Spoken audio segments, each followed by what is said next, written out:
अस्सलामुअलैकुम। आज से हम रमजान के 30 दिनों का एक बामकसद सफर शुरू कर रहे हैं। इस सीरीज का मकसद सिर्फ इस्लाह यानी सुधार और दीन की सही समझ हासिल करना है। आज हमारे इस सफर का पहला दिन है। आज हम समझेंगे रोजे की असल हकीकत और उस अजीम मकसद को जिसके लिए अल्लाह ने इसे हम पर फर्ज किया। हम जो भी बात करेंगे वो सीधे कुरान और सुन्नत की रोशनी में होगी, ताकि हमारी नीयत और अमल दोनों बदल सके। अगर रोजे का मकसद सिर्फ भूखा और प्यासा रहना होता तो अल्लाह इसे हम पर फर्ज ही ना करता।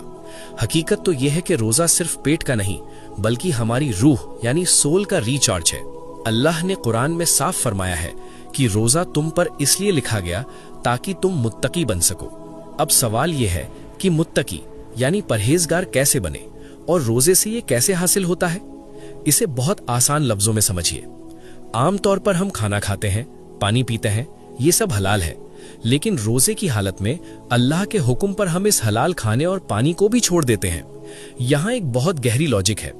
जब एक मोमिन अल्लाह के डर से अपनी पसंद की हलाल चीज छोड़ सकता है तो क्या वो अल्लाह के डर से हराम यानी झूठ, गीबत, बदनजरी नहीं छोड़ सकता? बिल्कुल छोड़ सकता है। यही रोजे की असल ट्रेनिंग है, आपके अंदर वो कुव्वत पैदा करना कि आप गुनाहों से रुक सकें।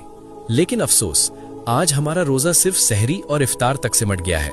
हजरत मोहम्मद सल्लल्लाहु अलैहि वसल्लम ने साफ अल्फाज में फरमाया कि जो शख्स रोजे में झूठ बोलना और उस पर अमल करना नहीं छोड़ता तो अल्लाह को कोई जरूरत नहीं कि वो अपना खाना पीना छोड़े।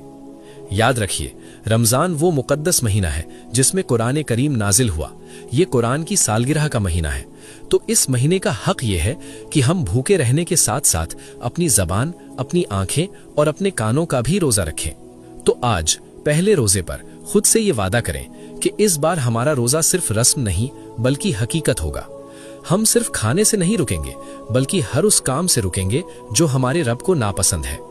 जब हम हलाल छोड़ने की ताकत रखते हैं तो हराम छोड़ना हमारे लिए मुश्किल नहीं। यही तकवा है और यही रमजान का असल पैगाम है। अल्लाह हमारी नियतों में इखलास पैदा फरमाए। दीन की ये बात आप तक पहुंचाने की कोशिश उत्तम फुटवेयर की जानिब से है। दुआओं में याद रखिएगा। जज़ाकल्लाहु खैर।